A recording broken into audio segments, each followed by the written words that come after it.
right, the U.S. Intelligence Committee now reports Iran may have resumed its nuclear weapons program. No surprise, really.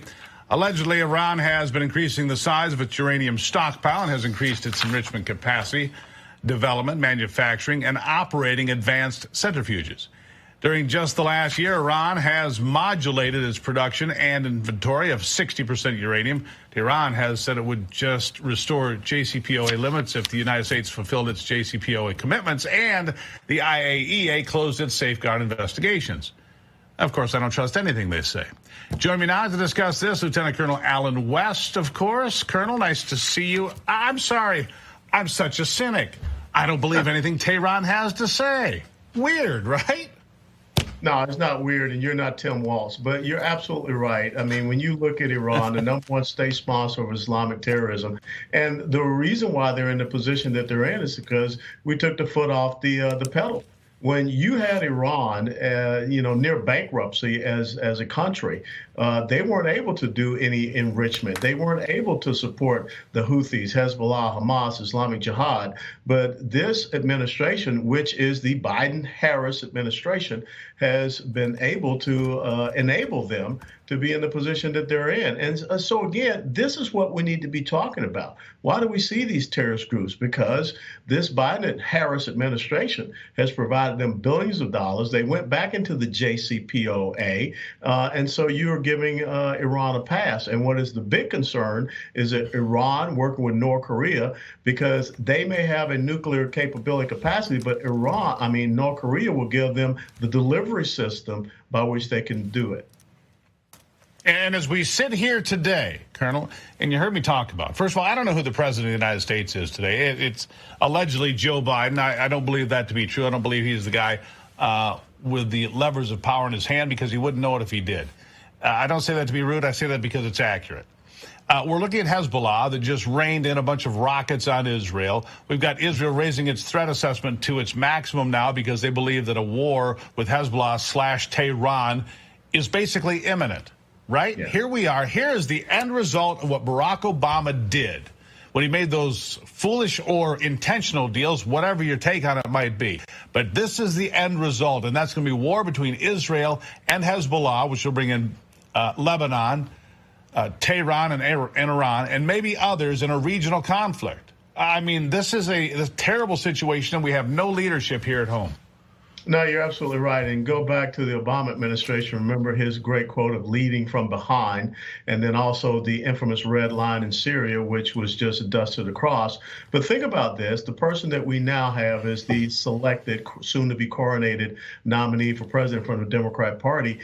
Instead of being there for a joint session of Congress addressed by the Prime Minister of Israel, she went off to some sorority gathering. So, again, when you talk about no one being in charge, it's kind of like who's on first, what's on second, I don't know who's on third. We don't have any clue as far as who is setting the foreign policy direction for this country, other than the fact that we know a former president who refused to leave Washington, D.C. and has a home not too far away from the White House.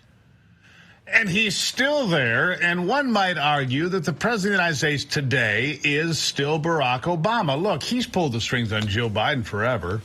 If you look, and this is not unusual, you've got all of these people that were in the Obama administration that end up in the Biden administration and now basically running the Kamala Harris presidential election team, right? From top to bottom, from the bottom up and the middle out. Is that how they put it with the economy? Well, that's how the campaign is working.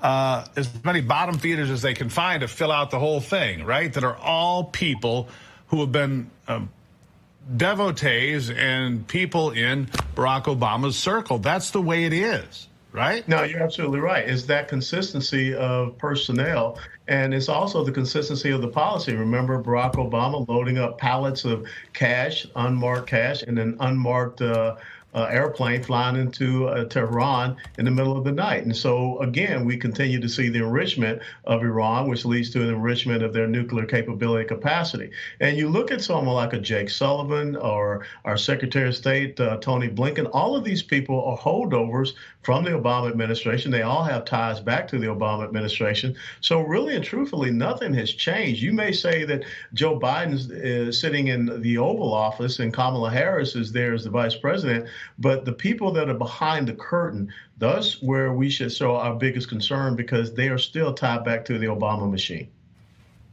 Right. So here's the problem. We have gotten ourselves into all of these situations. And it's interesting because everything that Kamala Harris has stood for, she no longer stands for. Banning fracking, open borders, the Inflation Reduction Act, which, by the way, put all these IRS agents in the field to crack down on tipped wages. Apparently her new thing is no tax on tips. Weird. Where have I heard that before? It seems like 3 months ago I heard Donald Trump talking about that on the campaign trail. Every place he stopped for 3 months. Suddenly it's hers, and she just goes and steals it. These are none of these things she stood for, believed in, supported. Because, again, I don't know that she believes in anything or supports anything. I'll give you the last word.